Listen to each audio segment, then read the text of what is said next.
구약성경 역대하 7장 14절 말씀을 같이 읽습니다. 내 이름으로 일컫는 내 백성이 그 악한 길에서 떠나 스스로 겸비하고 기도하여 내 얼굴을 구하면 내가 하늘에서 듣고 그 죄를 사하고 그 땅을 고칠지라. 아멘. 하나님의 백성이 악한 길에서 떠나서 스스로 겸비하고 기도하여 하나님의 얼굴을 구하면 하나님께서 죄를 사하고 그 땅을 고친다. 이렇게 말씀합니다. 제가 회개는 내 힘으로 죄를 끊을 수 없고 어린 양 되신 주님에게 죄를 전가하고 죄짐을 넘겨주는 것이 회개라 그랬습니다. 그런데 역대하 7장 14절 말씀을 보면 그 악한 길에서 떠나서 그렇게 하는 말씀이 있어요. 그래서 회개 개념에 있어서 이런 역대하 7장 14절 말씀을 가지고 이야기하자면 악한 길에서 스스로 떠나야 된다. 그래서 내가 죄를 스스로 끊어야 된다 하는 식의 관념과 생각을 가질 수가 있게 됩니다. 역대하 7장 14절 같은 구절은 많은 믿는 사람들이 쉽게 아는 구절이기 때문에 그렇습니다. 어떻게 내가 내 죄 문제를 스스로 해결할 수 있단 말인가? 내가 내 죄를 끊고 하나님께 나가는 것이 회개인가? 아니면 내가 죄 문제를 스스로 해결할 수 없는 것인가? 하는 부분에서 지금의 말씀은 내가 스스로 악한 길에서 떠날 수 있고 또 스스로 겸비할 수 있다. 이렇게 말씀하는 것처럼 보입니다. 그런 부분에서 제가 어떤 부분을 좀 여러분이 구분하시면 좋냐 하면 죄하고 악이 다르다는 것을 여러분이 좀 구분을 하셔야 됩니다. 죄하고 악. 악도 죄 속에 들어와 포함되어 있는 개념입니다. 하지만 악은 어떤 걸 이야기하냐 하면 고의적이고 악의적인 것을 이야기하는 부분이 강합니다. 가령 이제 시편에도 그렇게 나옵니다. 우리가 우리 마음에 죄악을 품으면 주께서 듣지 아니하시리라. 우리 마음에 죄악을 품고 있으면 우리 기도에 응답하지 아니하신다. 그렇게 이야기해요. 도대체 그 무엇이냐? 죄의 악이라고 이야기합니다. 단지 죄라고 이야기하지 않고요. 왜냐하면 그 어떤 신자라 할지라도 죄가 없는 사람은 없기 때문에 그렇습니다. 모든 신자는 죄가 있다고 요한 1서 말씀에 이야기합니다. 너희가 스스로 죄 없다 하면 하나님을 거짓말하는 자로 만드는 것이다. 그렇기 때문에 모든 신자에게는 죄가 있습니다. 우리가 염려하는 죄, 걱정하는 죄를 죽을 때까지 안 짓고 살거나 걱정하는 죄에서 자유로운 사람이 얼마나 또 어디에 있단 말입니까? 또 내가 불안해하는 죄, 짜증, 분노, 원망 그런 것에서 자유로운 사람이 어디 얼마나 있단 말입니까? 또한 실질적으로는 상처는 죄인데 상처가 없는 사람이 누가 있단 말입니까? 상처가 많은 사람일수록 마귀 역사 강하고 저주가 세게 됩니다. 그렇기 때문에 상처를 내 안에 받아들인 걸 회개하고 상처 자체를 회개해야지 상처가 치유되고 사라져버리고 맙니다.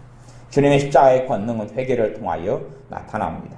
그러면 악한 길에서 떠나란 말은 무엇이냐? 그 악은 죄, 일반적인 죄인으로 태어나서 죄 가운데 살아가는 그 죄하고 달리 고의적이고 악의적인, 그래서 내 마음에 죄악을 품으면 우리의 기도를 듣지 아니하시리라 하는 것은 그런 것입니다. 내가 저 사람이 어떤 사람이 돈이 많아요. 저 사람 돈을 내가 1억을 사기쳐야 되겠다 결심하고 1억을 사기치기 위해서 계획을 짜고 그 사람을 속이고 있는 중입니다. 그런데 내 자식이 죽게 되었어요. 하나님께 기도합니다. 하나님, 내 자식을 살려주십시오. 기도해도 하나님이 응답하지 않는다 말씀하는 겁니다. 왜냐하면 내가 저 사람을 고의로 저 사람 돈이 1억을 훔쳐먹고 사기쳐 먹으려고 그 일을 행하고 있는데 그것을 멈추고 그것에서 돌이키라고 이야기하는 것이기 때문에 그렇습니다. 이런 악을 이야기하는 것입니다. 고의적이고 또한 내가 그래서 여러분의 삶 속에서 거짓말을 한다 그럴 때도 거짓말 가운데도 말하자면 일반적인 죄가 있고 그 다음에 악이 있습니다. 어떠한 거짓말이 악이 되냐 하면 고의적이고 악의적이어서 내가 이익을 받기 위하여 저 사람에게 거짓말을 하고 덤태기를 씌우고 없는 말을 만들어내는 그러한 것을 자행하는 사람을 악을 행한다라고 이야기하는 것입니다. 어떤 것은 내가 돌이킬 수 있냐 그러면 악한 길에서는 돌이킬 수가 있는 것입니다. 악한 길에서는.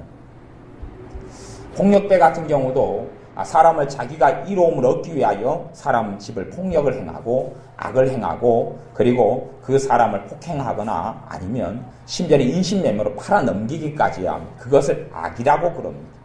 일상적으로 사람들이 죄 가운데 살지만 그 죄를 가리켜서 악이라고 이야기하지는 않고 굉장히 고의적이고 악의적인 악들이 있습니다. 그런 악한 길에서 떠나라. 그렇게 해서 스스로 겸비하라 말씀하는 것입니다. 우리가 이 일에 그 사람을 알고 있습니다. 그 사람 중에 한 명이 아합 왕입니다. 아합 왕 같은 경우는 자기 아내 이세벨의 말을 듣고 악을 행했던 왕입니다. 어떤 악을 행했냐 그러면 이세벨의 말을 듣고 자신이 볼 때에 굉장히 아름다운 포도원이 있었어요. 그걸 나봇의 포도원이라 그럽니다. 나봇의 포도원을 내가 소유하고 가지고 싶었어요.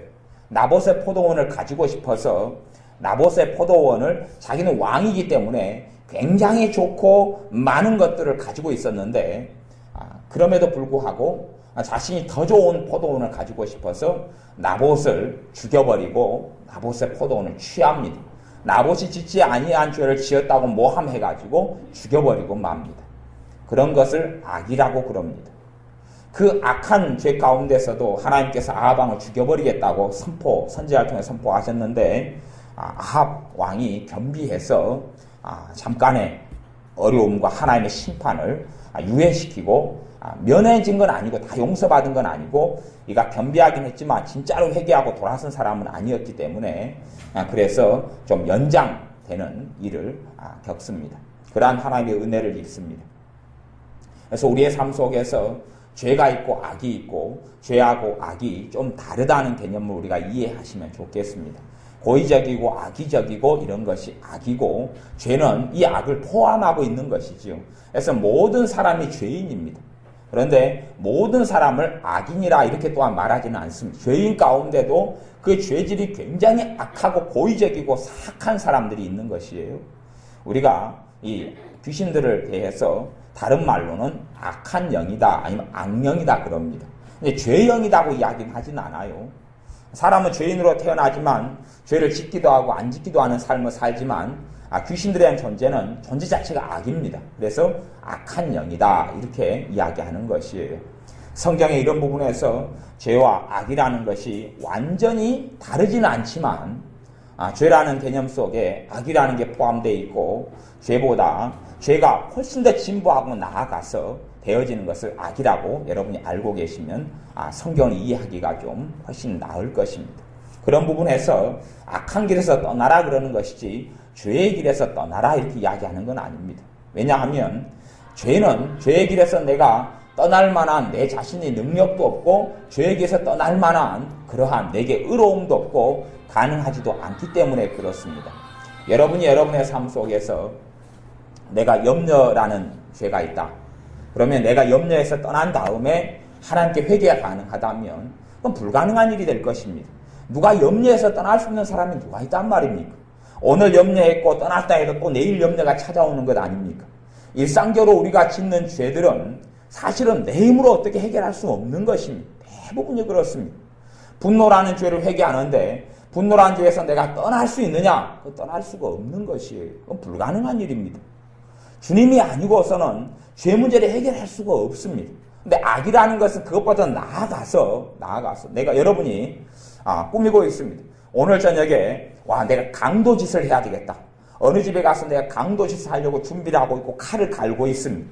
이런 것은 악이라고 그럽니다. 이런 것은 내가 안 할 수 있고 멈출 수 있고 그 길에서 떠나야 된다고 이야기하는 것입니다. 그런 악이 있고 내가 어떤 사람을 죽이려고 도모하는 경우들이 있습니다. 이것을 악이라고 이야기하는 것이 죄라는 것은 이 악을 포함하긴 하지만 일반적으로 내가 죄인으로 태어났기 때문에 내 육신을 가지고 있기 때문에 쉴 새 없는 연약함, 쉴 새 없는 마귀의 공격과 역사로 인해서 연약함을 가지게 되어집니다. 그래서 내가 근심하게 되고 낙담하게 되고 절망하게 되고 때로는 사람 원망하게 되어지고 이런 많은 것들이 사실은 죄라 이렇게 말합니다.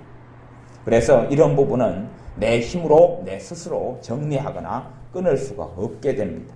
그래서 여러분이 이런 역대하 7장 14절 부분을 회개의 어떤 정의로 가지고 나오면 안 되고, 심지어는 그 악의적이고 고의적인 이런 악한 길을 걸어가는 사람도 하나님께 회개하고 돌아오면 그 사람을 하나님께서 용서해 주신다라고 이야기하는 것입니다.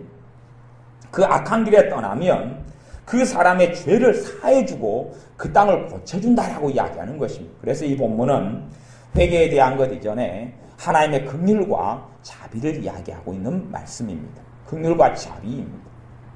그러지 내가 스스로 내 죄를 고치고 내 죄를 내가 끊고 나와라, 그것이 회개다, 이런 식의 이야기를 하는 것이 아닙니다. 기도 응답도 내가 내 마음에 죄악을 품고 있으면 하나님 듣지 않는다는 것이, 내가 현재 끊지 못하고 정리하지 못한 죄가 있다면 하나님이 내 기도를 안 들어준다, 그렇다고 해석한다면 성화되지 않은 사람, 천국에 올라간 엘리야 선지자나 에녹이라는 선지자 말고는 아마 하나님의 응답을 받을 사람들은 거의 없을 것입니다. 안 그렇습니까? 죄악을 누가 마음속에 안 품고 있다는 이야기. 그렇기 때문에 이 죄악이라는 것, 악이라는 단어에 우리가 주목해서 고의적이고 악의적이고 사기를 치는 것, 그런 걸 이야기합니다. 거짓말도 표현하자면 헛거짓말, 백거짓말이 있는데, 다 백거짓말도 백거짓말은 남에게 피해를 안 끼치는 거짓말을 백거짓말이다 그렇게 사용하기도 합니다.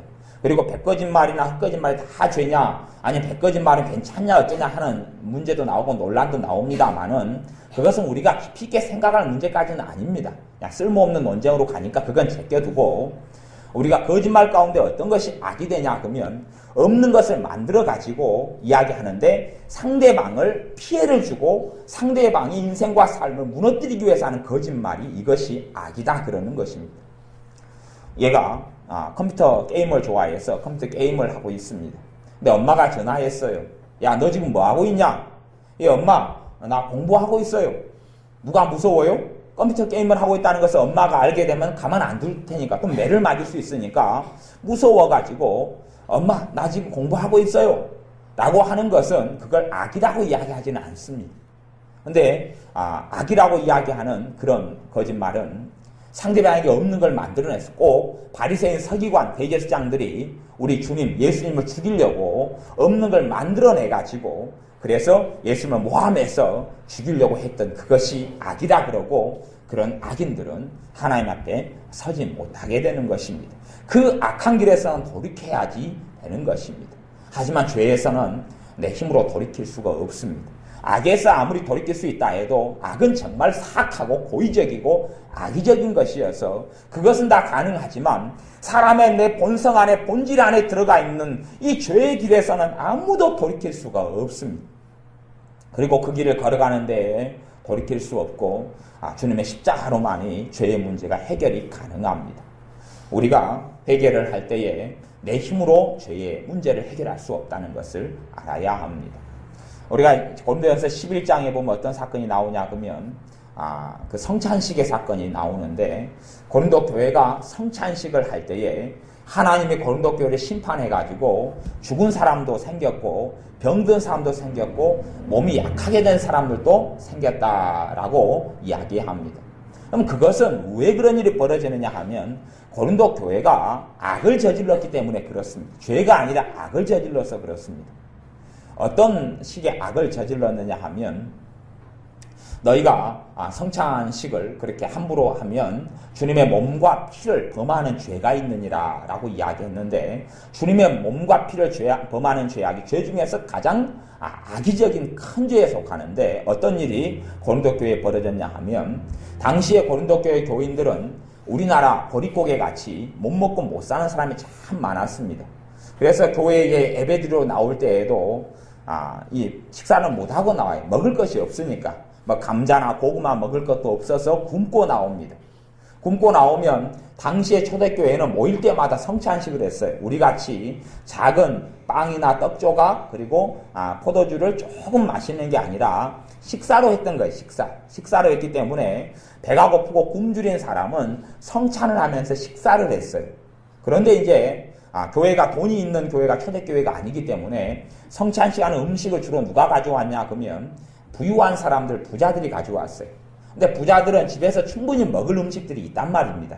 먹은 음식들이 있는데 안 먹고 교회에 와가지고 자기들이 가져온 음식이니까 가난한 사람들을 못 먹게 했어요. 못 먹게 하고 먹게 해도 우리가 배불리 먹은 다음에 우리가 가져왔으니까 우리 거니까 우리가 배불리 먹은 다음에 그 다음에 찌꺼기 너희들이 먹어라. 그렇게 했던 것이에요.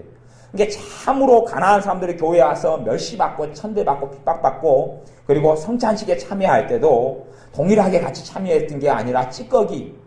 다시 이야기하면 이 부유한 사람들, 많이 가진 자들이 고의적이고 악의적인 죄를 저질렀던 것이 우리식으로 하면 사실은 상상이 안 되는 일이 고린도 교회 속에 일어났던 것이 그렇기 때문에 그에 대한 그 악함 때문에 하나님의 심판이 임하였던 것이 그냥 우리가 생각하듯이 성찬식을 했는데 믿음으로 안 했다거나 아니면 뭐 죄가 있는데 그런 뭐 혈기를 부부싸움을 아침에 대판하고 왔는데 성찬식에서 이런 안 좋은 일이 벌어졌다 그런 이야기를 하는 것이 아닙니다. 그래서 우리의 삶 가운데 하나님께서는 이 악한 길, 이 악에 대해서 말씀하고 특별히 이제 구약 성경 같은 경우는 죄와 악을 섞어서 이야기할 때도 있고 구분해가 이야기할 때도 있고 죄인과 악인을 같이 이야기할 때도 있고 분류해가 이야기할 때가 있어요. 그렇지만 죄인보다는 악인이란 단어를 시편이나 잠언이나 전도서 같은데 욥기에서는 굉장히 많이 대부분 많이 쓰고 있습니다. 그리고 악인에 대해서는 하나님께서 미워하시며 하나님께서 진노하신다 하는 것을 계속하여 이야기합니다. 신약에 와서는 이제 죄와 악이라는 단어를 크게 구분하지 않고 쓰고 있는 경향이 있습니다. 헬라어라는 언어 자체가 아마 그런 경향이 있는 모양이에요. 그렇지만 그래도 어떤 부분에서는 너희가 악을 악으로 갚지 말라 이런 말씀도 있어요. 내가 악한 일을 당했어요. 고의적이고 악의적인 일을 당했어요. 그냥 지나가다가 이 사람이 나를 툭 건드렸는데 내가 다친 것은 악이 아니죠. 잘못은 잘못인데 그것을 악이라고 말하지는 않아요. 나를 어떤 사람이 싫어해가지고 내가 길을 가는데 골목길에 강목을 몰래 숨기고 들고 있다가 내가 지나가니까 나를 미워해가지고 몽둥이로 나를 때리고 도망가는 이런 것을 악이라고 그러지요. 그러니까 그렇게 악을 내가 그런 일을 당했다 해도 같은 식의 악으로 갚지 말아라 이렇게 이제 말씀하고 있는 것이에요. 그래서 성경 안에서 일어나는 대부분의 하나님께서 미워하시고 싫어한 모든 죄가 다 죄인데 그 중에서 고의적이고 악의적인 죄. 그렇게 이제 제가 구분을 합니다. 요한 1서 말씀에 보면 하나님께로부터 난 사람마다 죄를 짓지 아니하나니 이는 하나님께서 그 속에 있어서 악한 자가 만지도 못한다. 그러니까 하나님의 사람은 죄를 짓지 않는다. 그런 구절이 있습니다. 그것은 어떤 말씀이냐 하면 그 앞에 장에서는 모든 사람들이 신자라 할지라도 죄 짓고 산다 그렇게 이야기하는 뒤에는 죄 안 짓는다 그러니까 다른 이야기 같이 들리는데 다른 이야기가 아니라 신자들 정말로 주님의 사람은 이 고의적이고 악의적인 이런 죄를 안 짓는다 그런 이야기입니다. 그렇기 때문에 고의적이고 악의적인 어떤 죄를 짓고 사는 사람들은 주님을 배신하거나 배교한 사람이요 신자가 아니다 그런 이야기를 하고 있는 것입니다. 그런 사람은 그러한 고의적이고 악의적인 죄로부터 돌이켜야 하는 것입니다. 한국 사회에 이 사기로 인해서 남의 것을 거짓말하고 사기쳐가지고 먹고 사는 직업, 먹고 사는 회사들이 굉장히 많습니다. 기본적으로는 대부업체, 돈을 빌려주는 대부업체 같은 경우는 다 사기꾼들입니다. 이들은 말하기를 연리 7% 뭐 이런 식으로 이자만 문다 하지만 그리고 돈을 빌릴 때 되면 그 선이자 같은 걸 안 뗀다고 이야기하고 뭐 여러 가지로 없다, 수수료가 없다 이런 거짓말을 하지만 실제로 그 거짓말을 해놓고 대출해가지고 할 때 되면 이미 수수료를 그냥 떼버리고 맙니다. 수수료를 11% 정도 대부분 뗍니다. 그리고 이자가 7%다 그러는데 그렇게 말은 해놓고 실제로 이자율은 24%에서 23%에서 44%라고 나와 있습니다. 그런 것이 일반적인 대부업체의 실상이고 현실입니다. 무수한 거짓말을 해. 대부업체가 주로 쓰는 것은 삼성캐피탈이라는 단어를 쓰기를 좋아한다 그래. 왜냐하면 삼성이라는 단어가 들어가면 사람들이 신뢰성을 갖기 때문에 다른 업체, 지그들 이름도 몇 개를 가지고 바꿔가지고 쓰면서 그러면서 삼성캐피탈이다 이런 식으로 사용하고 쓰는 것이에요. 그런데 이러한 대부업체들을 신자가, 집사님이, 장로님들이 운영하는 것도 굉장히 많고 거기에 직원들도 신자들이 많습니다. 그런 사람들은 대부분 악한 사람들이에요. 왜냐하면 사기로 굶어 죽을지언정 그렇게 거짓말해서 남의 걸 등쳐먹고 사는 일을 하지 않아야 되는데 그런 악의적인 일들을 자행하고 살아갑니다. 또 약장수들이 있죠. 원가가 한 10,000원, 20,000원 하는 약을 30만원, 50만원 받고 팔고 그 다음에 허위 과장 광고를 해가지고 노인네들이나 나이 든 사람들을 약장수를 속이는 이런 사람들 가운데도 집사님이 많고 신자들이 참 많습니다. 신자들이 그런 사업을 하는 사람들을 제가 알고 있습니다. 근데 그런 사람들은 고의적이고 악의적인 거다 그래요. 10,000원짜리에 한 20,000원 정도 붙여가지고 팔아먹는다면 뭐 그럴 수도 있겠죠. 좀 그것도 양심에 어긋나는 일이지만. 그런데 10,000원짜리를 20만, 30만원에 팔아먹으면 그게 어떻게 정상적인 사람이겠어요. 노인네들을 불러가지고 등쳐가지고 먹는 사람들. 그걸 고의적이고 악의적이고 악이라고 이야기하는 것이에요. 자문에도 보면 어떤 악한 친구들이, 악한 동무들이 너가 가만히 하나만 가져와라. 그러니까 우리가 숨어 있다가 누가 나그네가 지나가면 걔 때려 죽여버리고 걔 거 강도질 해가지고 우리가 나눠 가지면 되잖아. 그렇게 하자. 우리가 큰 목돈 들어간 일도 아니고 노력이 들어간 일도 아닌데 그런 일을 해가지고 돈 좀 벌자 라고 꿰일지라도 그 길로 가지 말아라. 이렇게 말씀하고 있는 것이에요. 그러니까 우리의 삶 속에서 이 악한 길, 이 악한 행위에서는 내가 돌이킬 수가 있어요. 이 부분을 이야기하는 것이. 그리고 와서 하나님께 나와 하나님께 은혜를 구하고 자비를 구하면 이제 죄를 용서해 주신다고 말씀하시는 것이에요. 그러지 내 스스로의 어떤 죄를 너희가 끊을 수 있다, 너희가 정리할 수 있다 이렇게 되는 것이 아닙니다. 우리가 특별히 사복음서 주님의 말씀을 읽을 때는 반드시 주의해야 될 부분이 있습니다. 어떤 부분을 주의해야 되냐 하면 주님의 복음서의 말씀은 우리에게 가장 적나라하게 죄가 무엇인지를 가르쳐주는 말씀이 주님의 사복음서 말씀입니다. 다른 성경, 다른 말씀들을 보면 죄가 뭔지를 잘 깨닫기가 어렵습니다.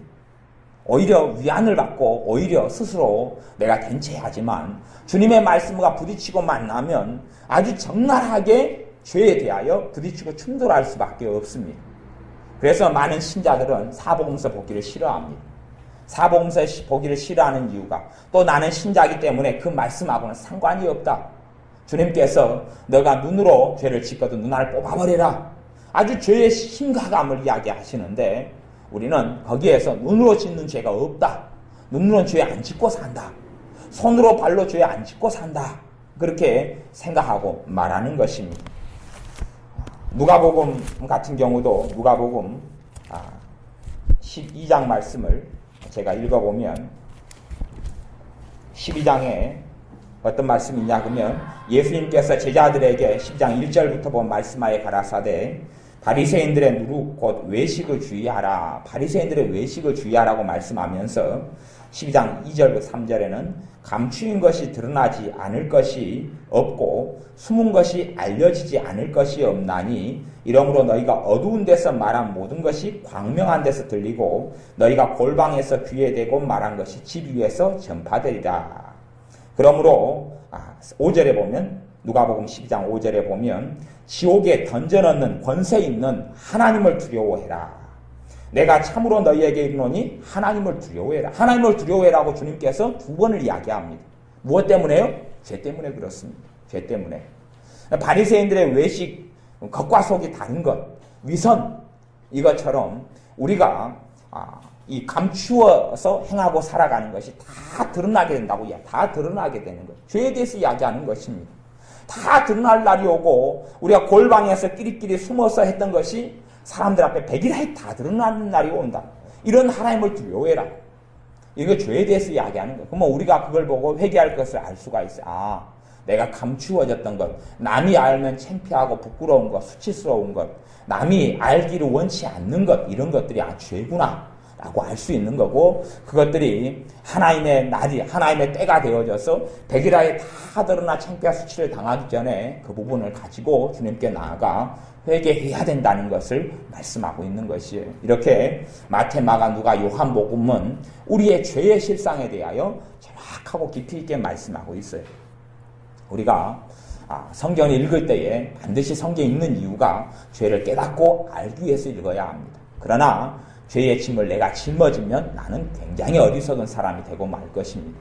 내가 죄의 짐을 짊어질 때 생겨나는 것은 무거움이요 정죄감이요 죄책감입니다.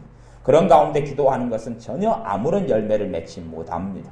그러나 우리의 진실된 회개 기도는 내 죄짐을 주님께 맡기는 것입니다. 설교를 들을 때도 죄를 깨닫기 위하여 듣는 것이 가장 중요한 설교를 듣는 방법이 되어집니다. 심지어 신앙서적을 읽을 때도 죄를 깨닫기 위하여 신앙서적을 읽어야 합니다. 그것이 주님을 닮아가는 것이고 우리의 삶에 진정한 하나님의 축복이 나타나는 것입니다. 신앙서적을 읽으면 죄가 깨달아지면 그 책 페이지를 덮고 접고 하나님께 회개하면서 기도해야 될 것이고, 설교를 들으면서 죄가 깨달아지면 회개하면서 기도해야 할 것입니다. 마음속으로 말씀을 들으면서 회개하면서 기도해야 됩니다. 제가 항상 말씀을 나누지만 내 분노가 있다. 그러면 분노를 내가 스스로 해결할 수가 없습니다. 분노한 죄짐을 어린 양 보라, 세상 죄를 지고 가는 하나님의 어린 양이로다. 세례 요한이 주님에 대해서 요한복음에 증언했듯이 주님께서 내 죄를 짊어져 주시는 분이 주님이십니다. 내가 분노에 대해서 회개하면서 그 죄짐을 주님께 맡기면 그 열매로 내가 용서받음으로 분노가 사라져가요. 점점점 사라져갑니다. 분노가 정말로 죄인 줄을 깨닫고 알면.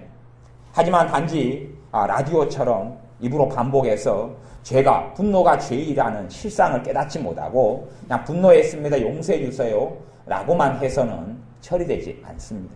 죄의 본질이 뭔지, 죄가 무엇인지 내가 깨달아야 합니다.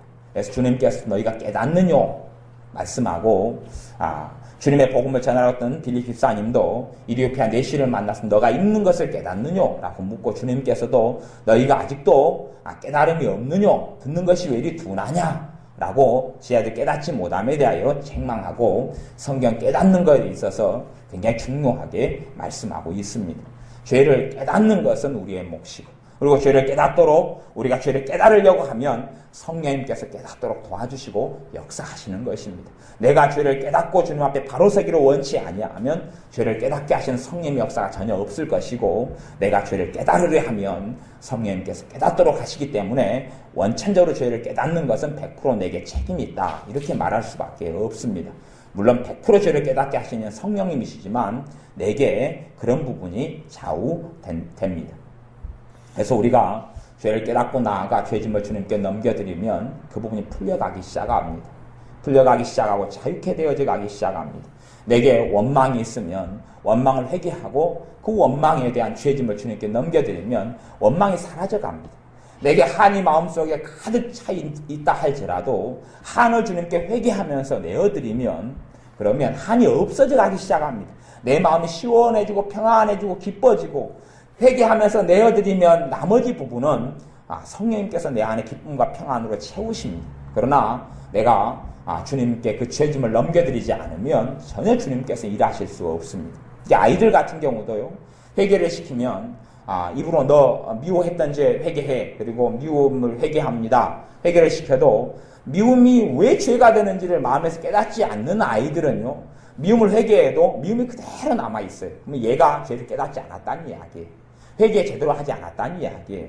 미움을 깨닫고 난 다음 미움을 예수님께 넘겨드리고 그 다음에 용서를 받으면 미움이 사라져가요. 그런데 죄를 깨닫지 못하고 단지 미움이 잘못이다는 것만 알지 그 죄라는 것은 알지 못해버리면 그러면 미움을 회개를 제대로 할 수도 없고 미움이 처리돼 가지도 않습니다. 그래서 우리의 삶 속에, 신자로서 삶 속에 최고 중요한 것이 이런 악의 문제 있잖아요. 우리는 죄의 문제입니다. 그래서 우리가 죄를 내 힘으로 해결할 수 없고, 악은 내가 돌이킬 수 있어요. 악은 돌이켜야 돼요. 악은 돌이켜야 돼요. 내가 남의 걸 사기치고 있는 건 멈춰야 되죠. 내가 남말을 하면서 저 사람을 인생을 무너뜨리기 위해서 저 사람을 내가 싫어서 저 사람이 하지 않은 일을 했다고 거짓말하면서 그러면서 저 사람을 모함하고 억울하게 만드는 것은 그걸 악이라 그러는 것이. 그걸 하면서 하나님의 은혜를 받고 축복을 받는 것은 전혀 불가능한 그게 악인이에요. 그런 악인은 하나님께 설 수가 없습니다. 그래서 그런 악인들은 교회에서 내어 쫓으라고 말하는 사람들, 그런 악인을 이야기하는 것이. 그건 고의적이고 악의적인 악인을 이야기하는 것이. 아이가 엄마가 무서워서 공부 안 하고 컴퓨터 하는데 엄마 나 공부 중이에요 라고 거짓말하는 것을 그걸 악하다고 이야기하진 않아요. 죄라고 이야기하지만 죄는 죄인데, 거짓말하는 죄인데 그걸 악이라고 이야기하지 않아요. 그래서 대부분은 악인들은 스스로 그 악을 역대하 7장 14절 말씀대로 버리고 하나님께 돌아와 회개하지 않으면 그 사람은 절대 하나님께 돌아설 수가 없어요. 세리나 죄인들은 주님을 만나고 회개하지만 악인들은 사실은 바리새인들이었고 서기관들이었어요. 그들은 악인들이에요. 겉과 속이 완전히 틀리고 속에는 살인하는 마음, 죽이고 싶은 마음, 권력을 위해 돈을 위해 무슨 짓이라도 하고 싶은 이 악독한 마음이 마음속에 가득 들어있는 사람이 바리새인 서기관들이었어요. 겉으로 보기엔 괜찮은 사람들, 겉으로 보기에는 깨끗한 사람들, 겉으로 보기에는 의인들 같이 보였는데 전혀 그렇지 아니었습니다. 소돔과 고모라 성에 대해서도 창세기 13장 아마 13절 정도 되는데요. 제가 읽어보면 그렇게 나와 있어요. 소돔은 하나님 앞에서 큰 죄인이었더라 그렇게 나옵니다. 그냥 죄인이었다 나오는 게 아니고 큰 죄인이었다고 나와요. 다시 이야기하면 악인이었다 그런 말이죠. 큰 죄인, 곧 악인. 그래서 죄악이 노아 홍수 때에도 사람들이 그들의 안에, 그들의 삶 속에 죄가 관영했다 이렇게 안 나오고 죄악이 관영했다 이렇게 성경이 죄악이 관영했다. 그들이 계획하는 것이 전부 다 악했다라고 성경은 창세기에서 이야기합니다. 그것 때문에 하나님의 심판이 임하고 진노가 임하는 것이에요. 대부분의 사람이 살아나가는 것이 다 죄입니다. 무슨 말이냐 하면 나를 위해서 가정생활을 꾸리고 내 행복을 위해 살아요. 일반적인 사람들 하나님을 믿든 안 믿든 간에 잘 먹고 잘 살고 더 좋은 집, 더 편안한 환경 누리고 더 건강을 누리기 위해 살아가요. 하지만 하나님을 위하여 그렇게 생각하지 않는 사람은 안고 살아가는 경우는 그걸 죄라고 이야기해요. 그러나 그것을 악이라고 이야기하지는 않아요. 악은 그런 게 아니에요. 악은 그것을 넘어서서 남을 무너뜨리고 남을 해코지라고 남을 비참하게 만들면서까지 내가 유익을 얻고 내가 잘 먹고 잘 살려고 하는 것이 악이지요. 남을 무너뜨리고 짓밟고 일어서서 내가 잘 먹고 잘 누리려고 하는 것이 악이 되어집니다. 그렇기 때문에 가장 중요한 악의 문제에 있어서는 우리가 돌이키고 스스로 하나님께 바로 서야지 되는 문제가 있습니다. 이것은 그런 의미에서 회개하고는 좀 다른 것이다 말할 수 있고 어떤 의미에서는 또 회개의 한 종류다라고 말할 수 있지만 성경에서 이렇게 죄와 악의 문제를 좀 차별해서 다루고 있다는 것을 우리가 깨닫고 알아야 합니다. 우리 삶 속에 성경에 제가 구절은 많이 찾아놨는데 제가 하나도 이렇게 안 찾았어요. 죄, 악, 죄인 이런 게 성경 공부를 할 때 장황하고 많은데 오늘은 3층에서 좀 이런 부분을 성경을 찾고 좀 공부했는데 제가 오늘 다루려 해서도 너무 양이 방대하고 많아서 시편 같은 경우도 많이 찾아봐야 되고 잠언이나 욥기도 많이 찾아야 되고 하니까 그런 성경 공부를 이런 철학 집회 때는 하기가 어려우니까 여러분이 다시금 내가 죄를 깨닫기 위하여 설교를 듣는구나. 죄를 깨닫기 위하여 성경을 읽어야 하는구나. 죄를 깨닫기 위하여 신앙서적을 보아야 하는구나 하는 부분을 여러분이 꼭 잡고 있고 그리고 여러분의 삶 속에 죄라는 것은 내가 죄짐을 우리 주님께 맡겨드려야 되지 내가 절대 죄짐을 짊어질 수 있는 존재가 내가 되지 않는다는 것을 꼭 아셔야 됩니다. 악은 내가 돌이키지만 그래도 악도 용서해 주셔야지만 용서를 받습니다.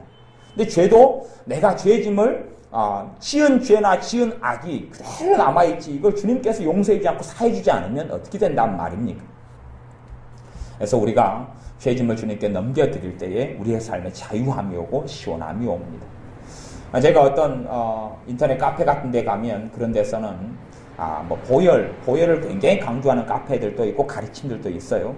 그래서 맥셀 히트의 이런 보혈의 능력 이런 책들도 좋은 책인데 좀 얍실한 책이라고 있는데 보혈의 능력을 굉장히 강조해서 항상 보혈을 뿌리고 항상 눈에 바르고 이렇게 매일 살아가야 된다고 그래요. 그러면 승리할 것이다 그래요. 그러나 그건 거짓말입니다.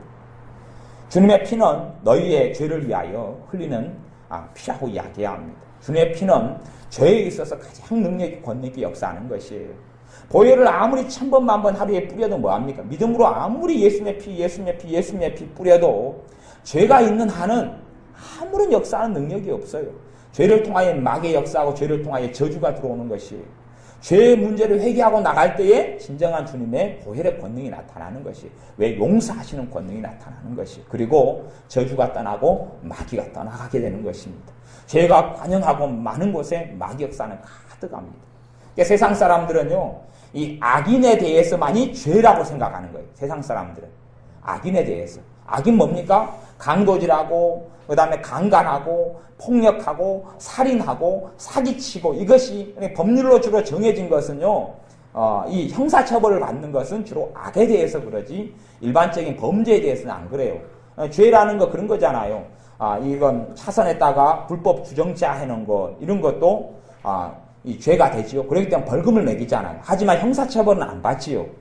그런 것이 좀 구분되어 있는 것처럼 성경도 그런 구분이 있다는 것을 아셔야 돼요. 그냥 민사소송이나 벌금으로 끝나는 그런 것하고 형사소송을 받을 수밖에 없다. 형사로 돼서 감옥이나 징역을 살 수밖에 없는 그러한 죄질이 중요한 것. 이것을 성경에서는 악이다. 이렇게 우리의 일상적인 생활처럼 어느 정도 정의하고 있다는 것을 기억을 하셔야 됩니다.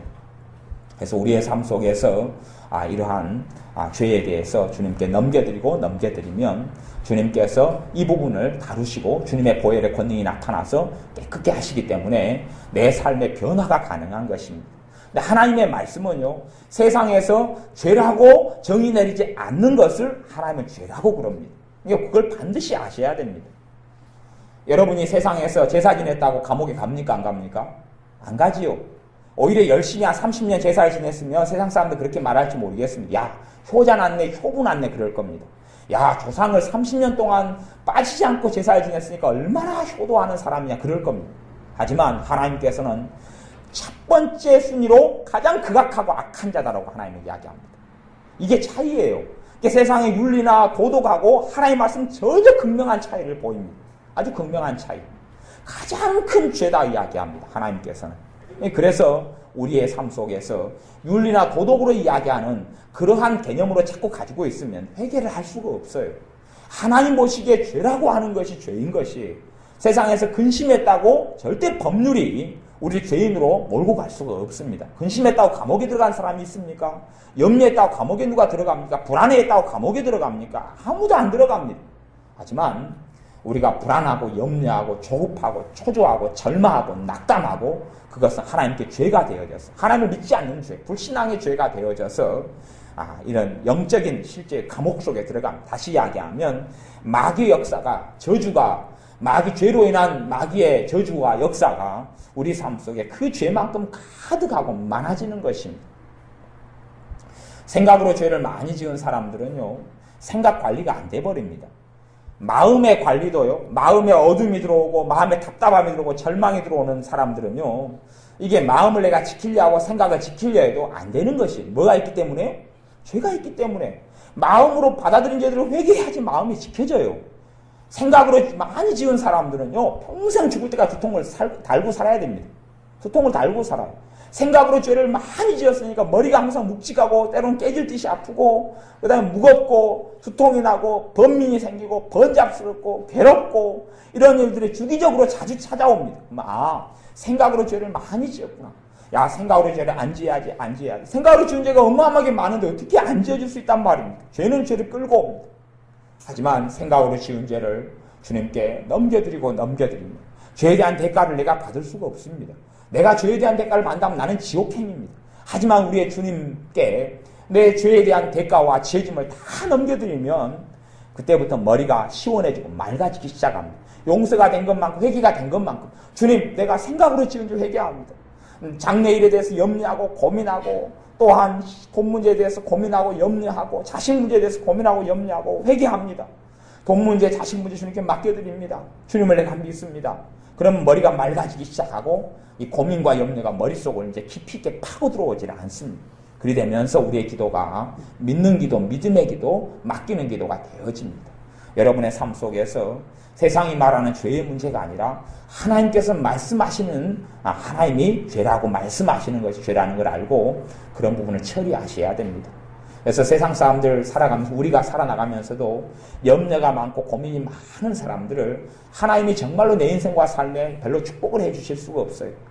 불신앙, 하나님을 믿지 않게 된 불신앙의 표현이 두려움, 염려, 낙담. 하나님을 두려워하는 것은 주님께서 두려워해라고 말씀했기 때문에 좋은 것인데 어떤 두려움이냐? 세상에 대한 두려움, 돈에 대한 두려움, 장래에 대한 두려움, 그런 두려움들은 죄가 되어집니다.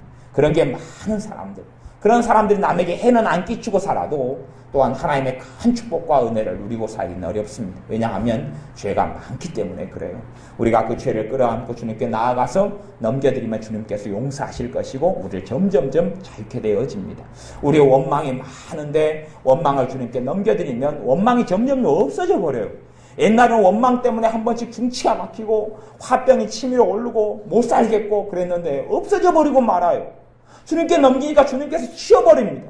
깨끗이 해버리고 말아요. 이것이 정말 십자가 복음의 능력이고 주님의 놀라운 대속의 권능이고 은혜고 사랑입니다. 그러한 주님의 은혜를 회개를 통하여 주님의 기쁨을 회개를 통하여 죄짐을 주님께 넘겨드림을 통하여 여러분이 죄에서 또 마귀의 역사에서 자유케 되시기를 바랍니다. 기도하겠습니다. 아버지 하나님, 우리가 죄를 내 힘으로 끊을 수 없고 죄짐을 우리 스스로 짊어질 수가 없습니다. 그리하오니 우리의 죄짐을 깨닫게 하시고 우리의 많은 죄를 깨닫게 하셔서 죄를 주님께 넘겨드려 죄로부터 자유케 되게 하시며 또한 죄를 통해 역사하는 원수 마귀로부터 자유케 되게 하시고 그로 인하여 우리가 기도하고 구하는 하나님의 은혜와 하나님의 도우심들이 우리의 생활 가운데 많이 나타나 하나님께 영광을 돌리게 하옵소서.